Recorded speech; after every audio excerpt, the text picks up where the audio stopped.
Ebi byona mbagambirwe nyuma abazi w'umukuru w'entebe ya katano ahabwa Sheema district Jemimah Buhanda abire na asiiburiire abasiraamu aha muzikito gwa kabwo hemei n'umusiko muri Sheema municipality ariko bahereze bitereke nk'akamanyiso ka rukundo ntwara umugisho kumusima abo buhereza bwe butakushorora abo kuhereza abantu asimira ihera mutuma asiiburiire omusiibi nabari nk'omuntu wakubaryo muchome hata kibaryo muchome yabaryaho akareba wamuretera nkakukunywa mazima nashemerwa munonga nabwo icyo tufunire chairman wa district chairman cyara Jemimah Buhanda tugenzire munonga kandi ntekateko na twamwongere ndije myaka 5 ubwo ntujya tuza kuzombicu era ngo kusima kwenjo twakutusizira president w'Rwanda kolabe kanino yakiriza bank itali mu magoba najigura mu mutongo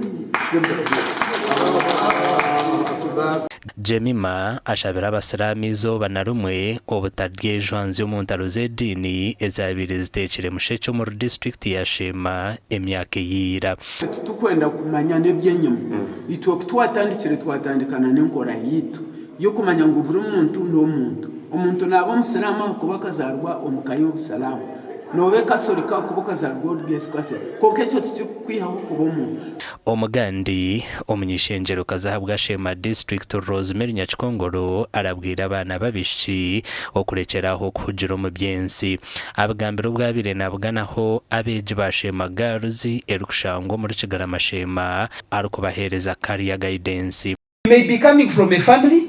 The family has their own issues. Maybe the dad and the mom are quarreling. Maybe your dad is enjoys that evening. What do you call it? Evening what? Evening tea. That evening networking in the evening. But sometimes they over network. Now you as a girl, you start even thinking about that one. He has his own routine. He has his own life. You have one life to do what? To live.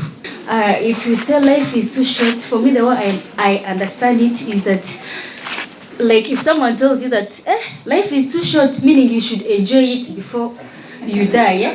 So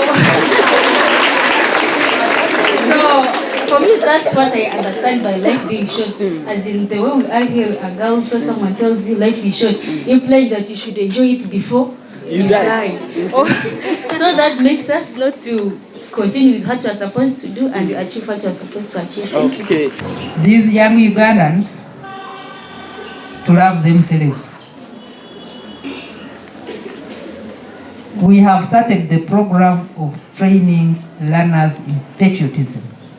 Omuganda nkago nkomuringo gwo kutungura ebyo bwegiso muri Sheema municipality kanso ya Kashozi division bahira amashomera naga government ebyoma byo kutera ebibuzo aga garumo rwigaga primary school Kiso Karera primary school Itegero primary school na Busibo primary school ebimazireho miliyoni 16 na nemitwaro nkaga machines zigeze twazibaha hati mwagira sets of tests in exams kandi mutakaza kushoza sente kuza kuteza za kabonera handi hatoshagemo ebintu mbaba mbiyetera mashini yanyu ni intero muranga amashomero bwitaga gutwaheza kuhereza ezi photocopy ya machines ngo bagende abareba tine ba secretaries babaronde ubukiko bashitamiso ubukiko bw'ishomero babagambire kubaza kuronda secretary batandike ba employing bazikojeze kozi babatazikozise noza kushanga za sisikara kandi ziri expensive amakuru agagasha kwa Michael atwachire